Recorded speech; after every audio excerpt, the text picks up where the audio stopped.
오늘 힘을 얻으시기를 예수님의 이름으로 축복합니다. 우리 잠시 한번 신앙 고백을 해볼까요? 하나님은 나를 사랑하십니다. 사랑한다는 단어를 안 써보신 지 오래되신 분들도 있을 것 같은데요, 한 번 더 해보겠습니다. 하나님은 나를 사랑하십니다.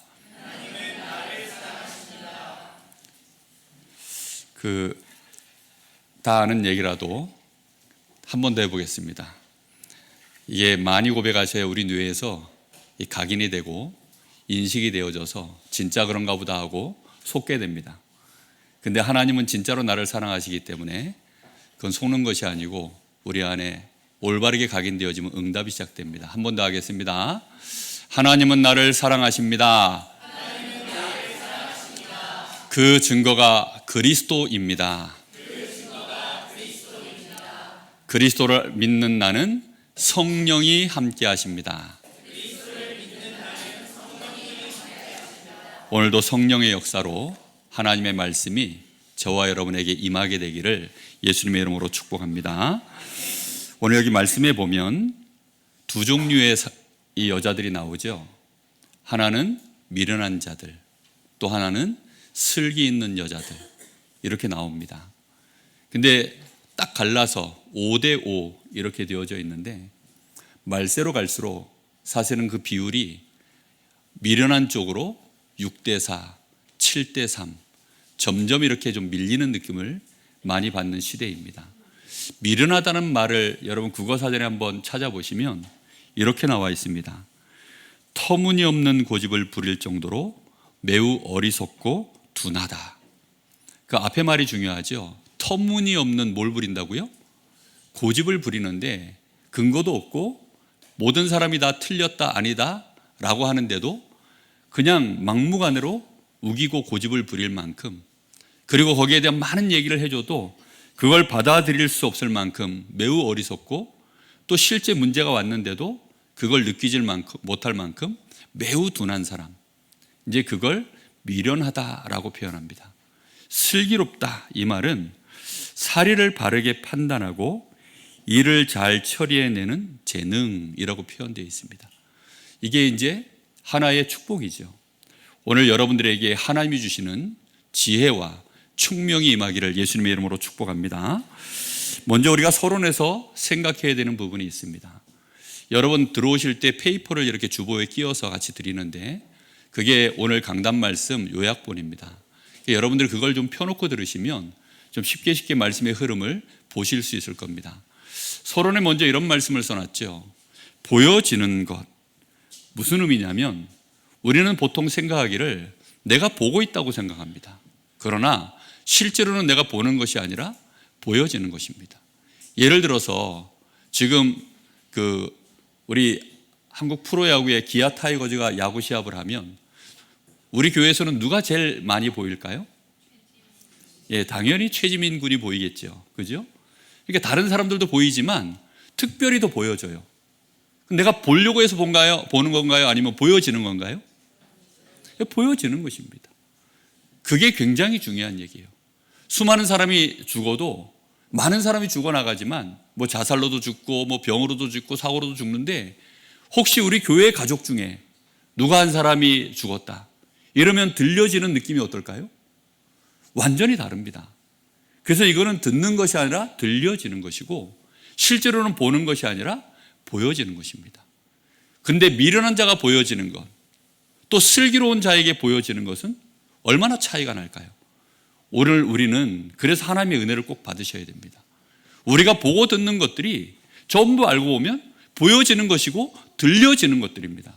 그럼 우리는 뭘 보여지고 뭐가 들려지느냐, 거기에 따라 사실은 우리의 인생이 많은 것들이 실제로 달라지거든요. 그래서 우리는 아셔야 됩니다. 믿어지는 것이 실제로, 그래서 우리는 보여지게 되어 있는데, 우리는 뭘 주로 믿느냐? 내가 경험한 거, 내가 실제로 학습한 거. 그러다 보니까 우리는 무엇을 내가 실제로 경험했고 학습했는가가 그래서 중요합니다. 많은 사람들이 실제로 어렸을 때 상처를 받으면 그 상처 때문에 보여지는 게 상처로만 봐요. 예를 들어 누가 나한테 도둑질을 했어요. 그러면 그 사람을 쳐다볼 때 뭔가 나에게 물건이 없어지면 우리는 누굴 제일 먼저 쳐다보죠? 그 도둑질했던 그 사람을 쳐다봐요. 그게 우리 눈에 보여지는 것들입니다. 어떤 사람이 나한테 실수를 했어요. 그럼 그 실수가 그냥 실수로 안 보여지고 쟤는 원래 저래. 우리는 이렇게 보여져요. 그러다 보니까 우리가 자칫 잘못하면 왜곡되게 보는 거, 우리가 틀리게 보는 거, 오해하는 거, 착각하는 거 엄청나게 많아집니다. 그러다가 또 어느 날 누군가가 나에게 올바른 것을 다시 심어줘요. 또 누군가가 나에게 새로운 지식과 새로운 경험을 줍니다. 그러면 또 우리의 믿음이 어떻게 되죠? 또 바뀌기도 합니다. 그러다 보니까 알고 보니까 걔가 참 괜찮은 사람이더라. 전에는 사기꾼 비슷하게 보였는데 완전 싸가지로 보였는데 알고 보니 괜찮아 보인다. 이게요, 그러니까 변하는 거예요. 이게 우리의 믿음 자체가 바뀌어요. 가변적 믿음입니다. 그래서 중요한 건 뭐냐? 그럼 우리는 늘 그렇게 믿음이 이렇게 바뀌고 저렇게 바뀌고 우리에게 보여지는 것 따라 우리는 맨날 조속으로 우리 인생을 그렇게 이리저리 좌충우돌하면서 끌려다닐 것이냐? 오늘 우리는 말씀 안에서 확인하셔야 됩니다. 우리가 왜 이렇게 믿음 자체가 그럼 잘 바뀝니까? 그 이유는 지난 수요 예배 때 좀 자세히 얘기했지만 우리 존재 자체가 사실은 불완전하기 때문입니다. 인간이란 존재 자체는요, 불완전하고 충분하지 못한 존재예요. 그래서 우리가 볼 수 있는 거 가시거리가 있다 그랬죠. 볼 수 있는 것이 딱 정해져 있어요. 우리가 정해진 거리를 벗어나면 못 봐요. 손바닥으로 눈만 딱 가려도 제 앞에 있는 여러분들이 안 보입니다. 이 장님들은 눈이 어두워서 딱 감겨져 있기 때문에 사실상 대부분 사람들이 보는 것조차도 못 보죠. 그럴 정도로 인간은 굉장히 불완전합니다. 듣는 것도 마찬가지고 느끼는 것도 마찬가지고 맡을 수 있는 냄새도 그렇고 모든 것이 다 차이가 나요. 그런 상황 속에서 또 우리가 가지고 있는 지식 차이도 있고 시대적 상황도 다릅니다. 조선시대 사람하고 지금 대한민국 사람하고 또 대한민국이라 같은 대한민국이라 해도 1500년대의 대한민국하고 지금 2024년도의 대한민국하고 우리가 보는 거 느끼는 거 기준 어떻습니까? 완전히 다르지 않습니까? 그렇기 때문에 실제로 우리는요 계속 변화가 일어나고 있습니다. 이런 변화가 엄청나게 빠르게 진행되기 때문에 사실 요즘 세대를 살아가는 것이 쉽지 않은 것도 사실입니다. 그런데 오늘 우리는 분명하게 우리가 우리 자신을 유지하는 하나님이 우리에게 주신 딱 정확한 우리의 인생에 이 닷을 내려야 되는 우리 인생의 기준을 삼아야 되는 것을 우리는 가지고 있어야 됩니다. 그것이 무엇일까요? 그것은 바로 올바른 믿음의 근거를 우리가 붙잡는 것입니다. 우리는 무엇으로 내가 이것을 믿을까? 무엇으로 이걸 내가 믿음의 근거로 삼을까? 하는 것을 딱 붙잡는 것입니다. 그래서 히브리서 11장 1절에서 3절에 보면 믿음은 바라는 것들의 실상이요 보지 못하는 것들의 증거니 선진들이 이로써 증거를 얻었느니라 하면서 그 뒤에 나오는 말씀이 있습니다. 믿음으로 모든 세계가 하나님의 말씀으로 지어진 줄을 우리가 아나니 보이는 것은 무엇으로 말미암아 된 것이 아니라고요? 보이는 것은 나타난 것으로 말미암아 되어지는 것이 아니라 무엇으로 되어진다고요? 사실은 하나님의 말씀으로 되어지는 것이다 라고 그렇게 말씀하고 있습니다.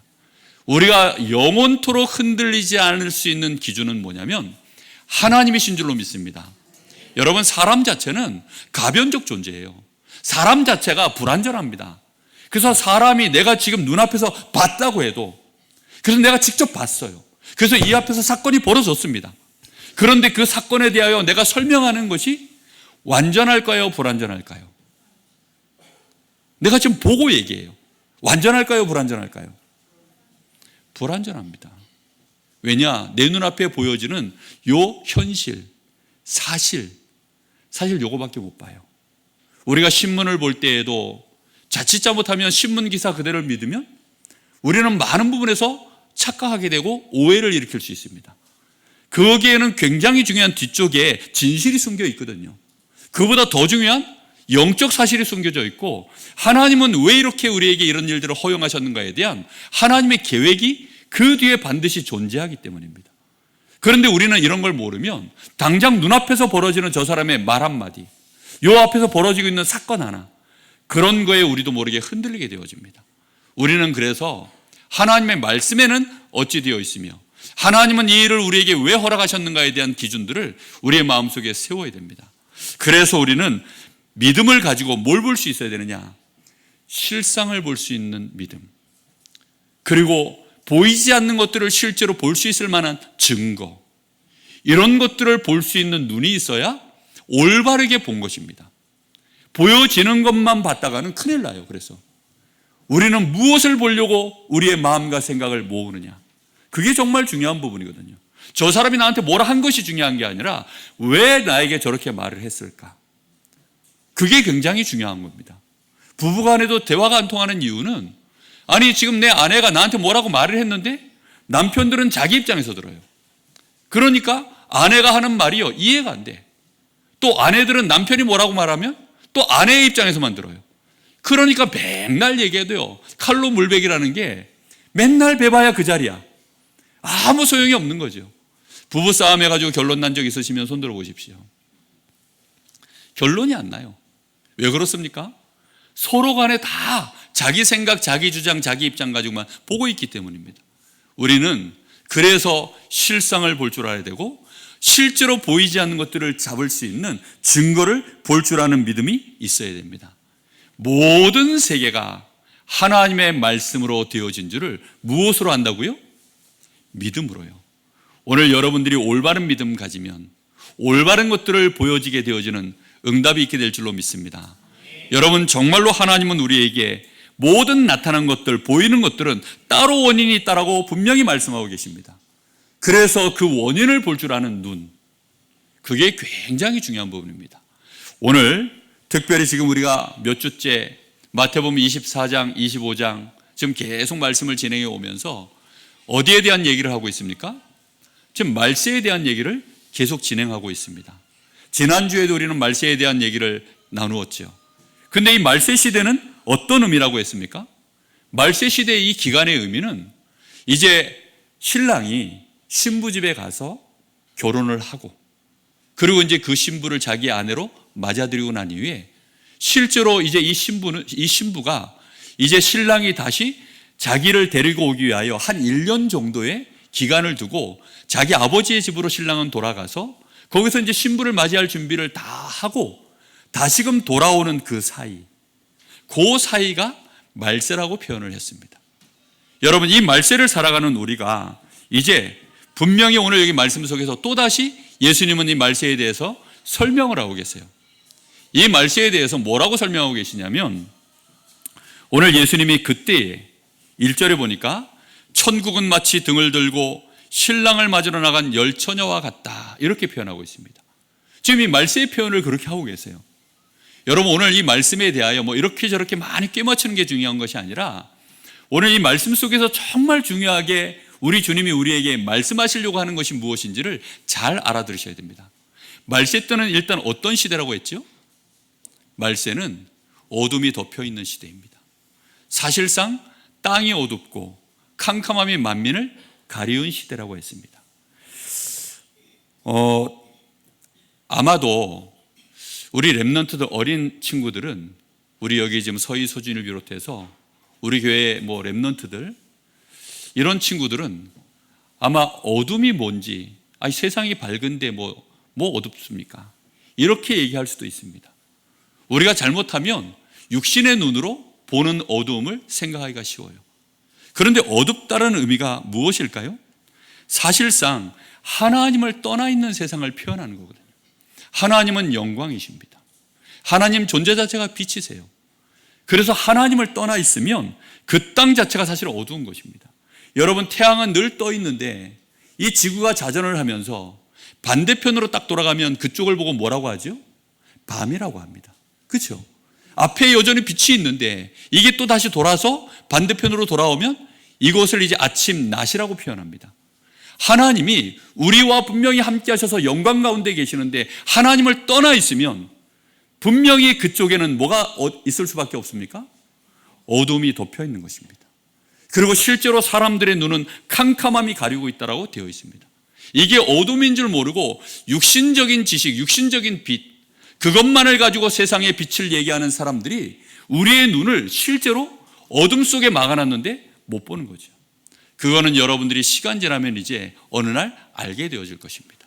그래서 우리는 분명히 오늘 이 말세를 살아가면서 이 말세에는 그러다 보니까 뭐가 맞는지 틀리는지 아무것도 몰라요. 끊임없는 문제와 재난과 전쟁, 수없이 많은 막 고통의 시대가 이 말세에 지금 밀려와 있는데, 이런 때를 살아가면서 우리는 어떻게 살아야 되느냐에 대하여 예수님이 말씀하신 것이 오늘 열처녀 비유입니다. 이 열처녀는 이제 신부가 신랑을 맞이하려고 기다리고 있는데, 그 신랑을 맞이하는 일에 신부와 함께 같이 기다려주는 친구, 여자친구 10명을 얘기해요. 쉽게 말하면 이제 들러리죠, 들러리. 이 10명의 들러리를 가지고 말세를 어떻게 살아야 된다? 지금 예수님 말씀하고 계십니다. 근데 이 사람들은 지금 보세요. 10명의 들러리가 오늘 모습을 보니까 일단 공통점이 있습니다.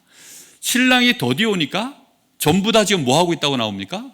다 졸며, 심지어는 뭐 했다고요? 잤다. 완전히 코를 골며 이제 잤는지 뭐 그렇게 이제 다 잠이 들어버렸습니다.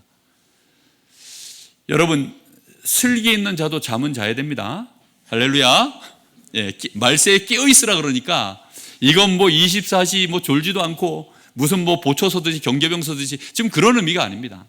다 자요. 졸기도 하고 자기도 하고 다 그렇게 합니다. 그렇게 하면서 신랑이 왔다 하는 소리를 듣는데 여기서 이제 차이가 발생하는 거예요. 다 같이 등을 들고 나갑니다. 등을 들고 나가면 이제 빛을 발하는 거죠.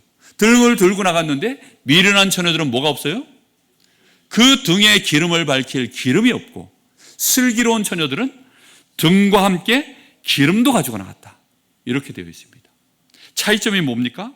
딱 하나예요. 다 같이 신랑을 기다려요. 다시 말하면 예수 그리스도, 나의 신랑 되신 예수 그리스도를 믿고 기다리는 믿음은 다 똑같아요. 그리고 실제로 등을 가졌다, 이 말은 어떤 틀을 말하는 거죠. 종교적인 행위, 예배도 드리고 헌금도 하고 말씀도 듣고 찬양도 하고 헌신도 하고 다 합니다. 다 하고 있어요. 나름대로 기도도 합니다. 다 합니다.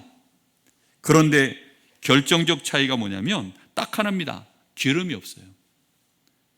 신랑이 문제는 더디옴으로, 신랑이 더디오다 보니까 이거는 지금으로 표현하자면 응답의 시간표가 우리가 생각한 거하고 안 맞아. 아니, 내가 생각한 거 맞아야 되는데 안 맞아요. 보통 보면 남자들이 좀 빠르고 여자들이 좀 늦잖아요.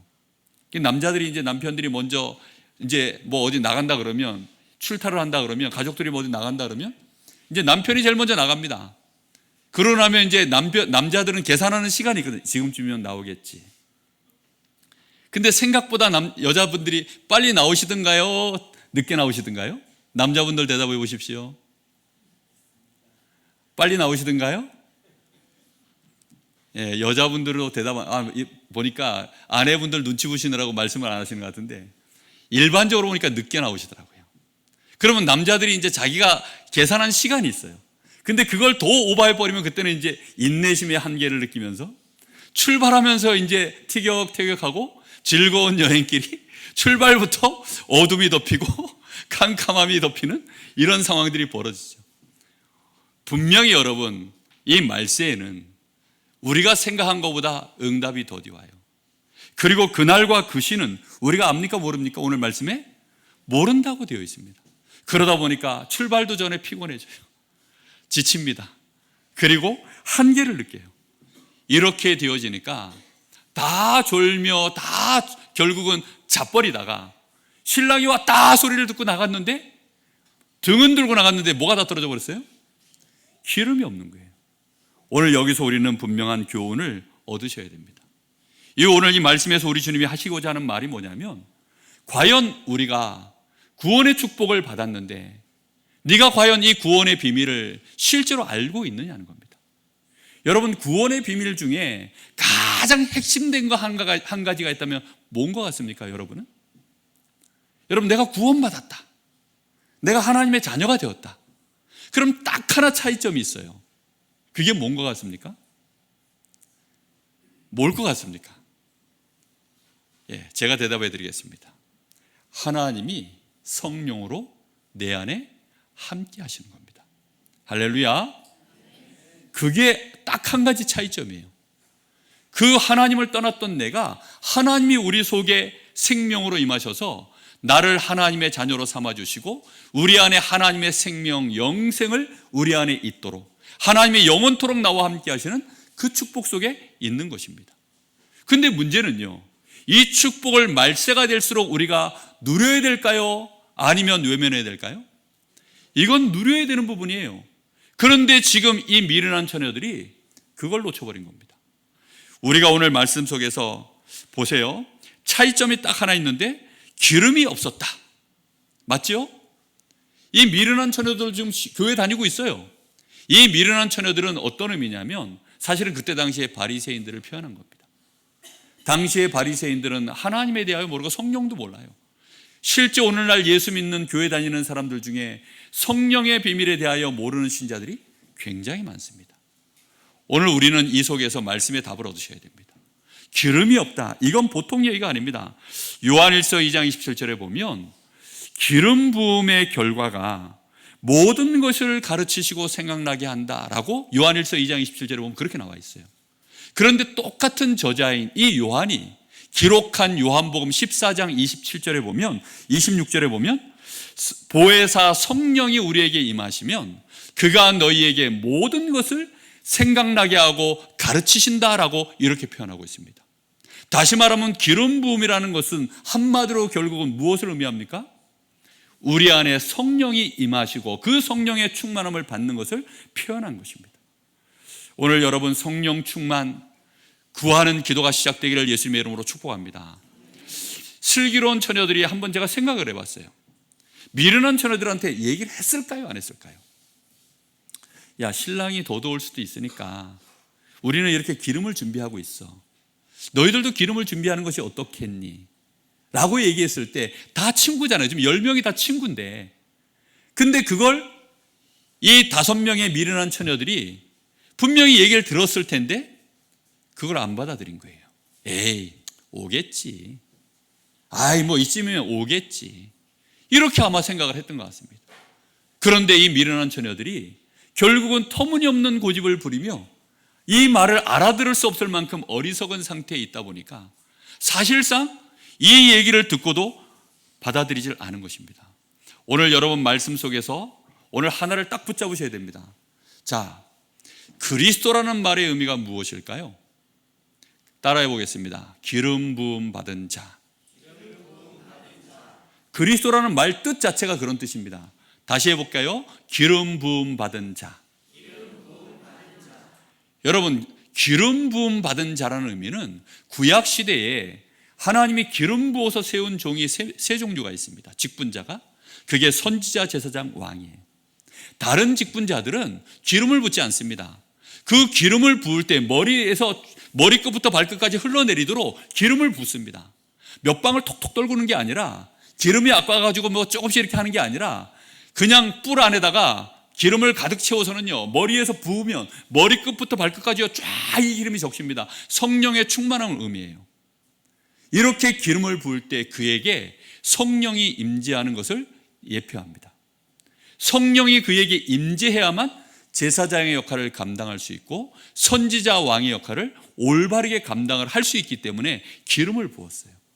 그래서 이 세 가지 직분을 통틀어서 감당하려고 하기 때문에 아예 그리스도라는 말 자체가 무슨 뜻이라고요?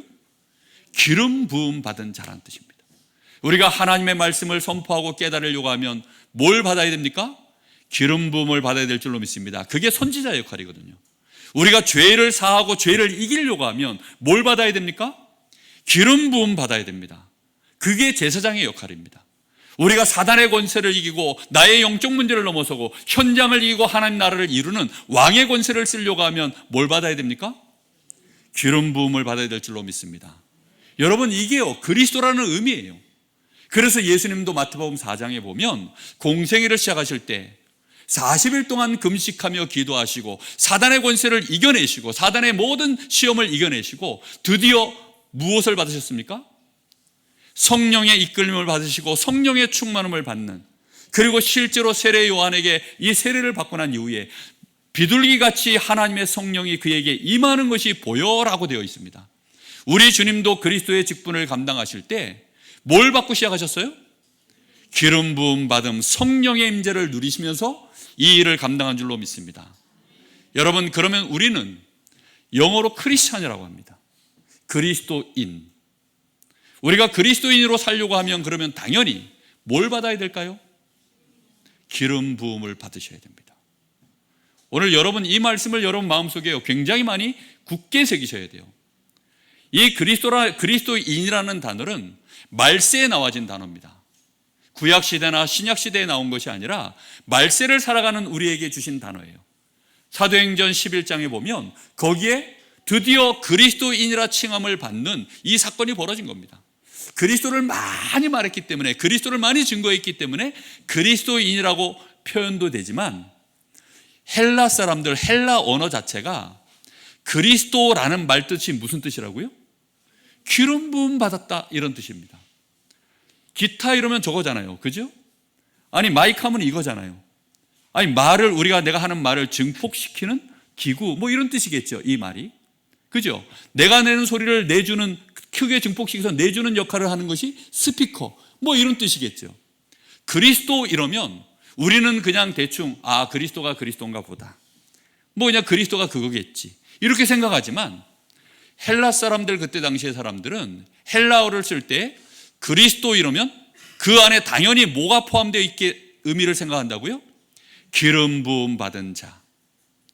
여러분 그리스도인이십니까? I'm a Christian? 맞습니까? 그렇다면 여러분은 무슨 사람이라고요? 기름 부음 받은 자입니다. 근데 문제는 말은 기름 부음 받은 자가 맞는데 이제부터 내가 슬기로운지 미련한지를 자문해 보십시오. 아이고,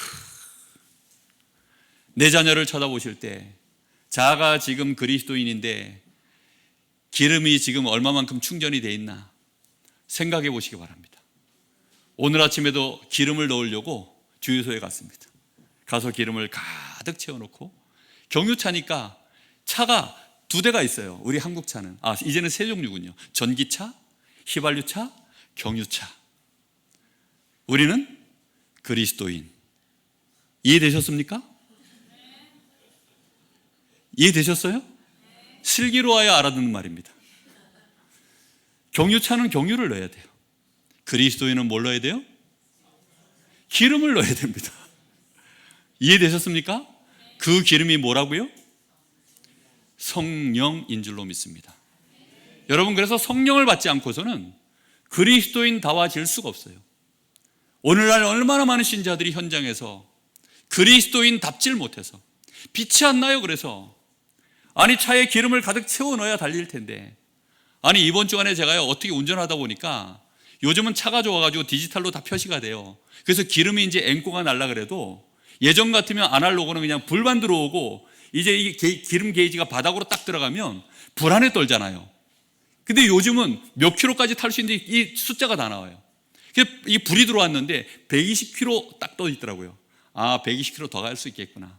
그래가지고요 계속 고속도로를 탔습니다. 나중에 이제 24km 남았더라고요. 제 마음에 불안해요. 이거 시동 껐다가 다시 켜면 혹시 24가 없어지는 거 아니야? 막 일로 막 갑자기 바뀌는 거 아니야? 막 이런 걱정이 생기더라고요. 근데 보니까 24라고 돼요. 그래서 조금 더 여유 있게 다녀보면서요 실험을 하느라고, 이게 완전히 앵꼬가 나서 섣버리면 어떻게 하지 할 만큼, 나중에 제가요 딱 7 남았을 때 갔습니다. 7. 이제는 안 되겠다, 이게 한계가 왔다. 이래서 얼른 이제 주유소 가서 기름을 강릉에서 제일 싼 집으로 가가지고 기름을 넣었는데 10몇만 원이 나왔어요. 이 가득 채우니까. 그래서 제가 보면서 우리가 기름 부음 받는 것은 좀 디지털로 좀 하나님 해주시면 좋겠다. 이런 생각을 잠깐 했습니다. 근데 이거는 디지털보다 더 정확한, 우리가 조금만 깨어 있으면 알도록 하나님이 해놓으셨습니다. 오늘 여러분 깨어 있으시기를 예수님의 이름으로 축복합니다. 분명히 우리 주님께서 그래서 말씀합니다. 제자들이 물어봐요. 그러면 예수님, 이스라엘 나라 지금 이걸 회복할 때가 이때입니까? 사도행전 1장 6절 8절에 보면 육신의 나라 것을 가지고 또 제자들이 질문을 던지는 거죠. 그랬더니 예수님이 그것은 너희가 알 바가 아니다. 그것은 너희 아버지 손에 달려있는 것이고 너희는 뭘 하라고요? 오직 성령이 너희에게 임하시면 너희가 권능을 받고 땅끝까지 이르러 내 증인이 되리라. 특히 어디서부터요? 예루살렘부터. 예루살렘은 뭘 의미하냐면 지금 내가 서 있는 이곳, 내가 지금 있는 나의 집, 나의 현장, 지금 내가 만나고 있는 그 사람들과의 관계 속에 네가 성령 충만 받으면 권능이 임하는데 그 권능으로 말미암아 네가 뭐가 된다고요? 증인 된다고요. 오늘 여러분 그리스도의 증인 될 수 있기를 예수님의 이름으로 축복합니다. 기름을 채우세요. 알겠습니까? 기름 채우는 시간이 우리에게 필요합니다. 이것을 우리는 분명히 마음에 오늘 기름이 없다라고 하는 이 부분, 미련한 자들, 이 말세를 살아가는데 이런 사람들이 생겨나는 이 부분에 대하여 간단한 설명들을 우리는 할 수 있습니다. 구원받아 놓고도 실제로 누리지 못하는 사람들. 아니, 하나님이 우리에게 약속하신 최고의 능력이 성령 충만입니다. 그런데 이 성령을 전혀 누리지 못하는 사람들, 아예 구원을 못 받은 사람일 수도 있습니다. 이 미련한 처녀들은. 그리고 구원은 받았지만 사실 성령 충만에 대하여 전혀 모르는 그런 신자들일 수도 있습니다. 기름 없는 자, 왜 그렇게 얘기를 합니까? 기름 없는 자가 사실은 시대마다 문제를 일으켰어요. 기름이 없는 자들, 구약 시대에도 전혀 성령의 감동을 받지 못한, 이런 기름 부음을 제대로 받지 못한 거짓 선지자들이 일어나서 참 선지자들을 핍박하고 결국은 그들을 이단으로 누명씌워서 죽이는 일에 앞장섰던 자들이 그런 자들입니다. 이스라엘 나라의 우상 숭배를 하도록 만들었던 임금들이 전부 누구냐? 기름 부음을 받지 못한 자들이 이스라엘 나라의 왕으로 세워져서 우상 숭배를 하도록 이 백성들을요 전부 눈과 귀를 가리게 했던 일들을 이 기름 부음 받지 못한 왕들이 그렇게 다 했어요. 아예 지금 이 신약 시대, 예수님 시대에는 기름 부음을 받지 못한 제사장들이 저 예루살렘 성전 안에 가득 들어가서는 거기서 지금 이 제사장의 직분을 이용해서 성전에 돈벌이를 하고 있는 그런 자들이 지금 가득 들어있는 시대. 여러분 분명히 아셔야 됩니다. 신약 시대의 바리새인들 전부요 등은 그럴싸하게 들고 있었는데 기름이 없었던 자들, 이런 사람들이 전부 문제가 되어진 것입니다. 말세를 살아가는 우리가 오늘 여러분 말세 시대에는 어떻다고 되어 있습니까? 24장에 보면 말세 때는 노아의 때와 같다. 노아의 때를 아십니까?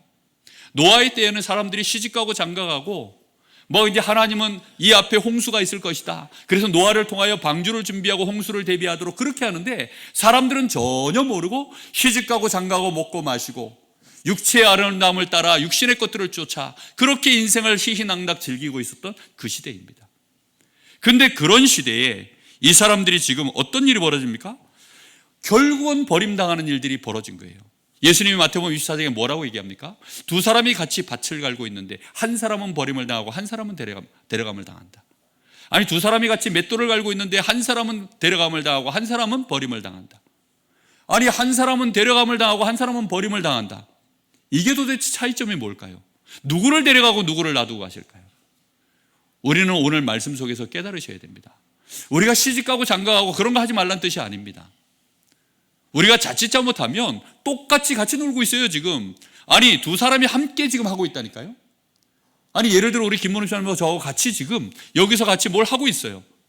근데 한 사람은 응답을 받고 한 사람은 축복을 받고 있고 한 사람은 계속 응답도 없고 계속 시달리고 눌리고 있다가 그렇게 인생을 살다가 한 사람은 데려가고 한 사람은 버림을 당하고. 아니, 같이 했는데 그 차이점이 뭘까요? 그것은 보이지 않는 비밀입니다. 오늘 우리는 이 사실들을 마음에 잘 담으셔야 됩니다. 지금 이 마지막 때에 사실상 교회 문제도 심각합니다. 마태복음 12장에 예수님이 이렇게 말씀하세요.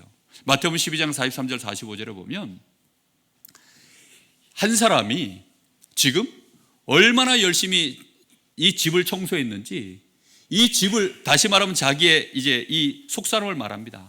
그래서 이 사람이요 종교인을 뜻하거든요. 바리새인들 특히 종교 생활하면요 비고 소재되고 수리합니다. 그러니까 자기 자신을 깨끗이 수리하고 청소하고, 문제는 비어 있어요.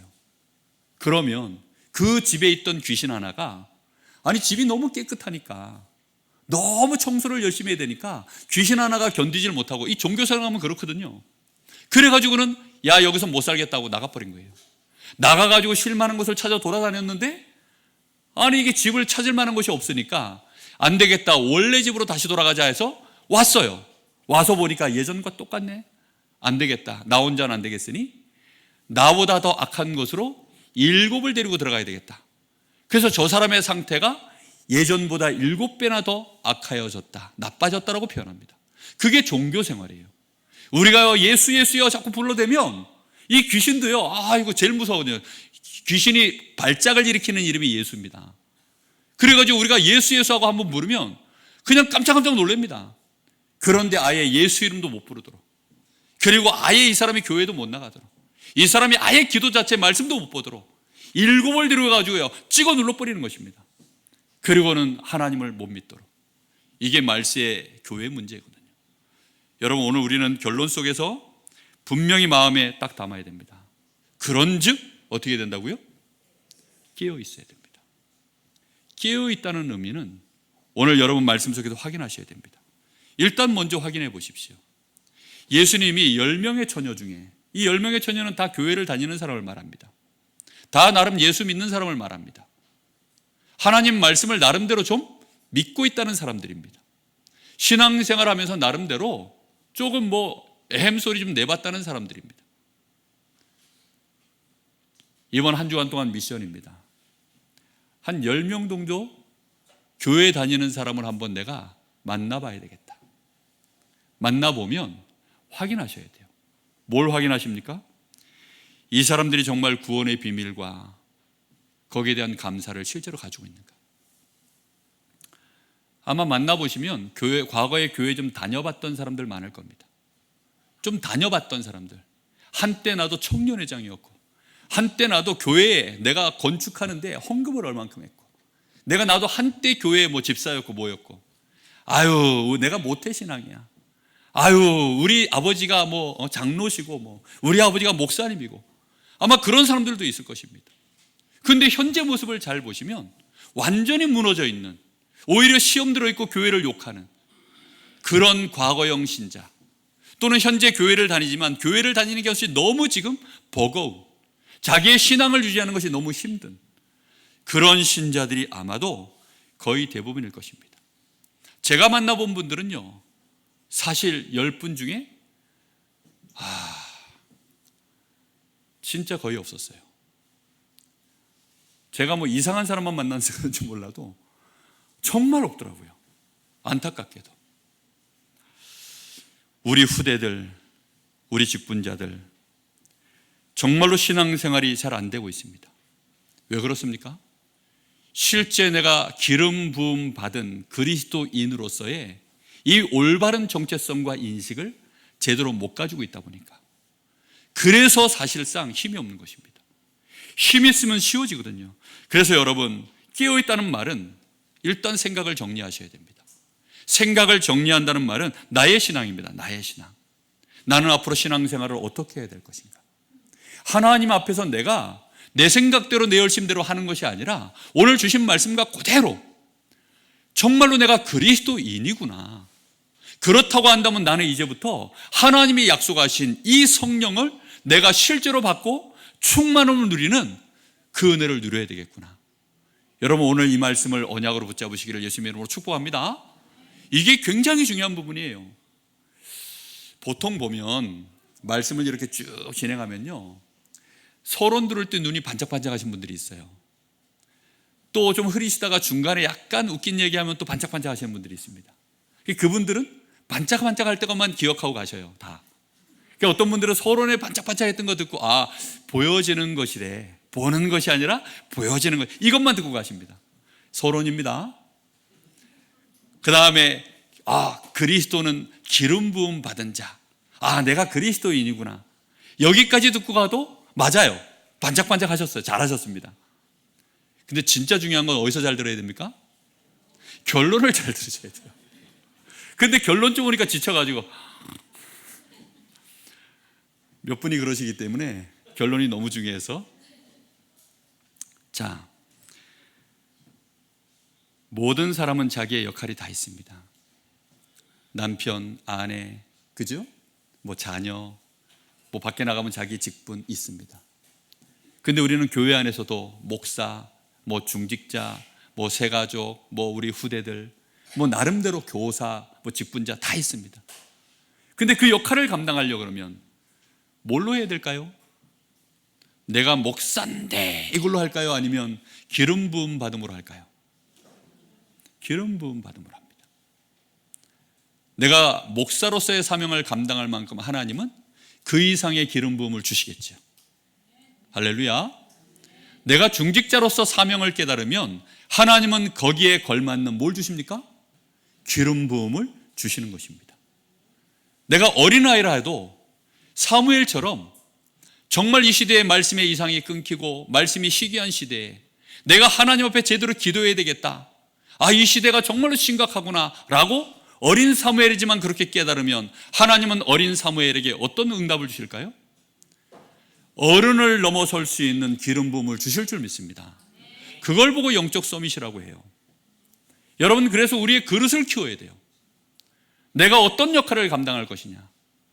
저는 우리 교회 담임 목회자이지만 적어도 우리 강원도의 모든 교회를 살려내고 우리 강원도 복음할 수 있는 목회자와 중직자를 세워 올리는 일에 나의 생을 하나님 앞에 인도받아야 되겠다.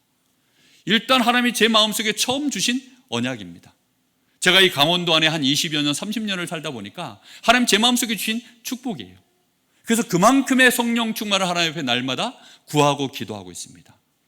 여러분은 얼마만큼의 기도를 하고 계십니까? 저는 237 나라와 5천 종교 그거 정말로 할 수 있는 목회자가 되기를 기도하고 있습니다. 그럼 그걸 열심히 떠드는 게 중요한 것이 아니라 그걸 위하여 내가 뭘 구해야 될까요? 나에게 기름 부음을 부어 주옵소서. 하나님의 이 성령의 역사하심이 내 영혼에, 내 생명 가운데, 나의 삶 가운데 하나님 나에게 영력과 지력과 체력과 경제력과 인력으로 충만하게 채워 주시옵소서. 여러분, 그 기도를 당연히 할 수밖에 없는 것입니다. 그래야 목사다워져요. 우리 중직자분들이 그 기도를 하셔야 그래야 이제 중직자다워지시는 것입니다. 구원의 비밀은 그래서 각 개인마다 모델로서 서셔야 되는 거예요. 교회의 허리는 청년이라고 수도 없이 얘기합니다. 내가 교회에 그럼 허리란 말입니까? 허리의 특징은 뭐죠? 힘써야 돼요. 교회가 휘청거리면 뭘로 버팁니까? 허리가 버텨야 돼요. 허리가. 우리 교회는 청년이 몇 명 안 되는데 그러면 더 잘 됐어요. 성령 충만을 그만큼 받을 수 있도록 기도하시면 됩니다. 할렐루야. 이게 놀라운 일입니다. 중직자분들 나는 어느 나이가 많은 그건 더 잘 됐어요.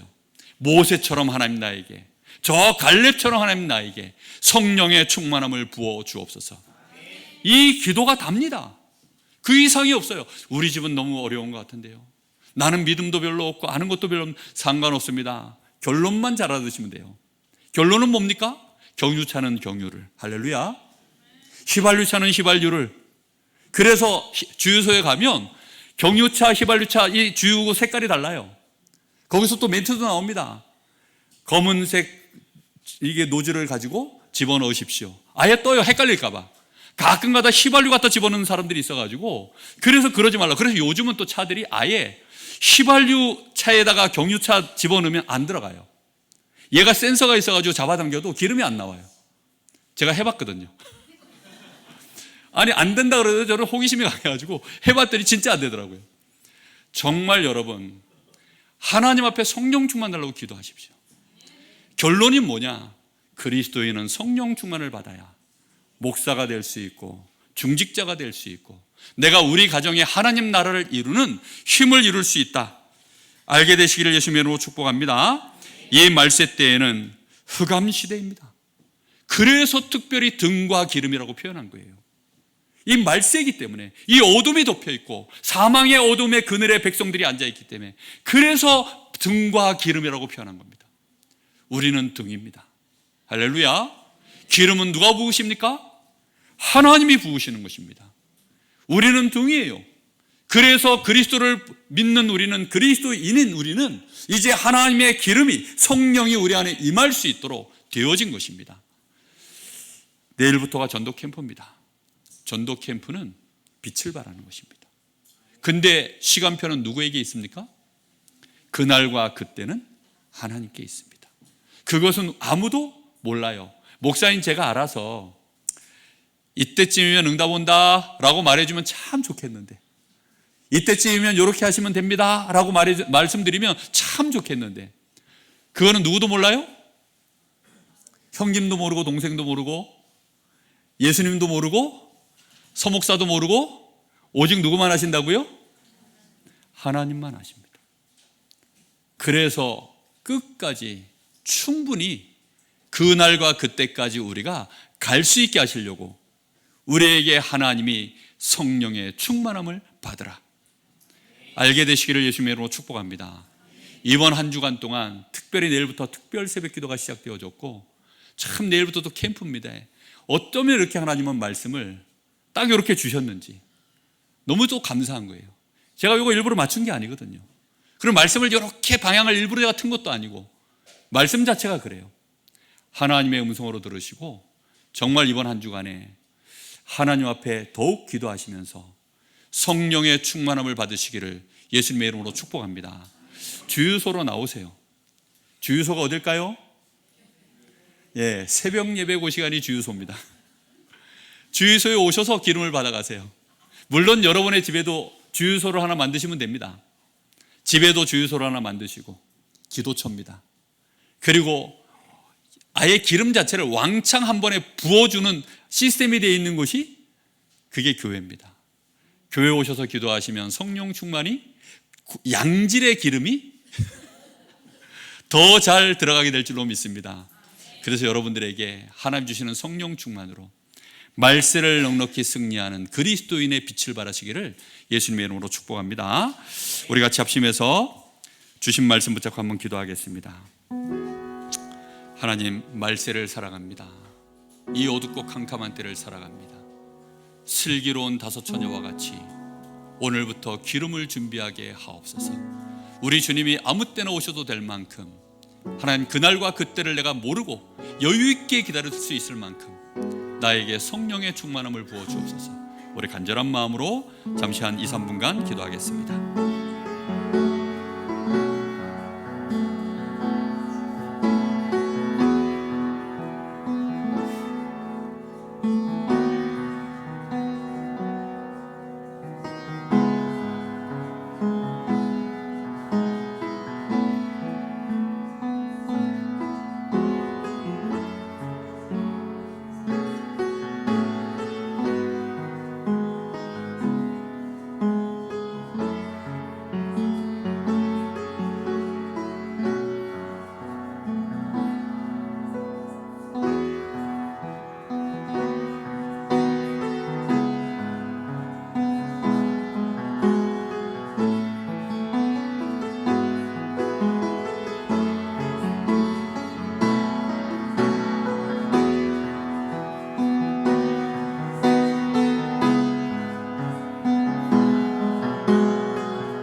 살아계신 우리 주님 예수 그리스도의 이름으로 기도하옵나이다. 아멘.